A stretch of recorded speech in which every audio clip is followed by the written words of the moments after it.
All right, welcome to The Explainer. Today, we're diving into a story that honestly feels like it was written for a Hollywood movie. It is a fascinating look at resilience, intense setbacks, and ultimate triumph. We're exploring the life of Lionel Messi to understand exactly how he completely conquered the football world. Let's jump right in. So we kind of have to ask the obvious question, right? How on earth does a kid who is literally deemed physically too small to even play the game transform into the absolute biggest giant in sports history? I mean, picture this tiny kid in the old streets of Rosario, Argentina, just kicking a torn, beat-up football against a brick wall. How does that kid become an immortal legend? Let's break it down. Okay, so starting out in a pretty ordinary household in Rosario, Messi had this undeniable, raw talent. But here's the crazy part. It was actually his grandmother, Celia, who was the very first person to truly believe in him. She would take him by the hand right down to the local football ground. And he was so small, onlookers genuinely thought he was going to get trampled. But the second that ball touched his feet, it was like time stood still. Except just as everyone started noticing this magic, a devastating medical diagnosis threatened to basically pull the plug on the whole thing. Growth hormone deficiency. At just 11 years old, Messi and his family get hit with this news. And look, this wasn't just about him being, a little shorter than the other kids. It meant his body physically wouldn't grow enough to withstand the absolute physical beating of professional sports. It was a career death sentence before his dream even had a chance to begin. And the brutal reality of that diagnosis really came down to one number, $900. That was the monthly cost for the hormone treatments he so desperately needed. Now we have to put this into perspective. This is during Argentina's struggling economy. For a dad working a modest job, that is a crippling, almost impossible financial burden. The family simply couldn't afford it, and the dream was literally slipping away. But then, the year 2000 happens, and history completely pivots on, of all things, a piece of paper. FC Barcelona's sporting director, Charlie Rexach, sees this kid play and just spots the absolute magic. He knows right then and there he cannot let him go. So, in this moment of just pure, hasty brilliance at a hotel, Rexach grabs the closest thing he can find, a paper napkin, and writes up Messi's very first contract. A billion-dollar legacy started on something you wipe your mouth with. Wild, right? But look, signing the napkin was just step one. Going into the crucible of La Masia, Barcelona's famous youth academy, this 13-year-old kid had to take a massive leap of faith. He left his home, his country, and hardest of all, his mom, to move all the way to Spain. He had to endure those painful hormone injections every single day, and spent countless lonely nights just crying in his room. But it wasn't all dark. He found this incredible mentorship and true brotherhood from the reigning king of football at the time, Ronaldinho, who basically took this quiet kid right under his wing. Now, if you step back and look at the sheer scale of his trajectory, you'll see the journey wasn't just a straight rocket ship to the top. From that napkin in 2000 to his brilliant first pro goal in 2005, which totally kicked off a new era, the climb was staggering. But as you'll see, this story also had to slog through some massive, agonizing heartbreaks right around 2014 to 2016 before finally hitting that ultimate destiny in 2022.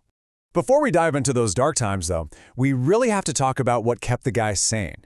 Because while the entire globe is becoming absolutely obsessed with Messi the player, his heart stayed totally grounded back in Rosario with his childhood love, Antonela Roccuzzo.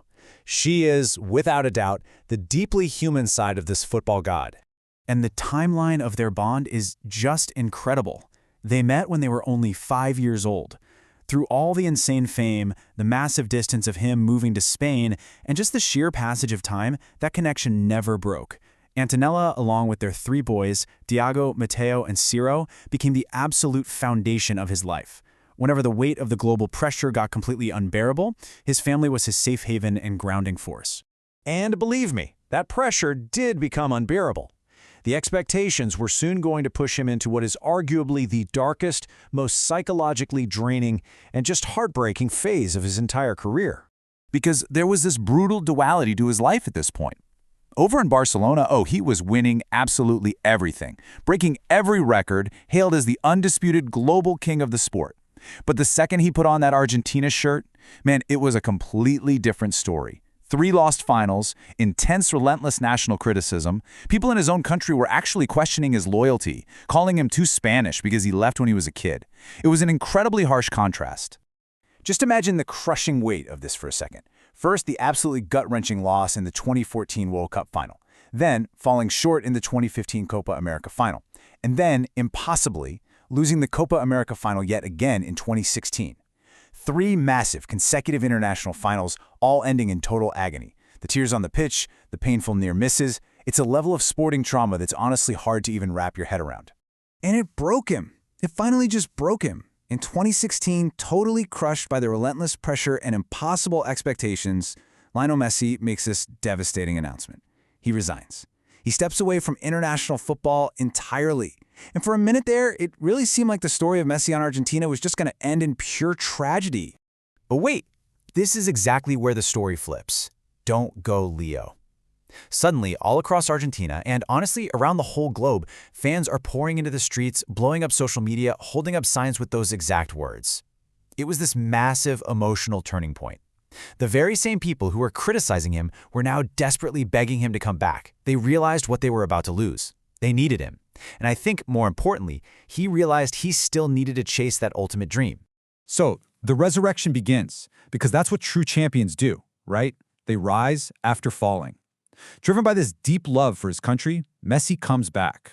And that renewed fire, it pays off beautifully in the 2021 Copa America, where he finally lifts a major international trophy for Argentina.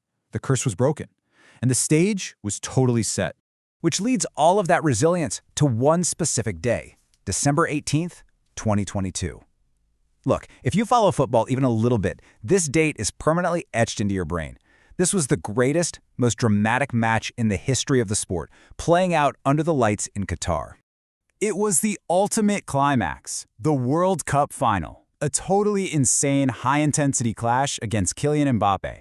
Goals flying in, momentum swinging wildly back and forth, dragging everyone all the way to the absolute unbearable tension of a penalty shootout. And when that final penalty hit the back of the net, we got that incredible slow-motion cinematic moment. Messi, tears in his eyes, finally kissing that golden World Cup trophy. The tiny kid from Rosario had literally conquered the world. And hey, the accolades didn't stop there. 8 Ballon d'Or awards. 8! It's a number so staggering, it basically cements his absolute immortality in the sport, right up there alongside the immense pride he finally brought home to his nation. Which brings us to this beautiful thought. If your dreams are true, nature bows to you.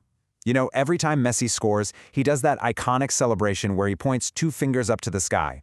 He's pointing up to his grandmother, Celia, the one who believed in him first. It is the absolute perfect payoff to his life story, proving that Lionel Messi isn't just a football player. He's a timeless emotion, a testament to what happens when you refuse to ever give up. So as we wrap up this explainer, I want to leave you with a thought. Leo's dream, despite the severe medical odds, the brutal heartbreak, and the crushing pressure, made nature bow to him. So, what is your ultimate dream? What is that one goal you are willing to fight through the absolute abyss to achieve? Think about it. Thank you so much for hanging out with me today. Keep pushing for those dreams, and I'll catch you in the next explainer.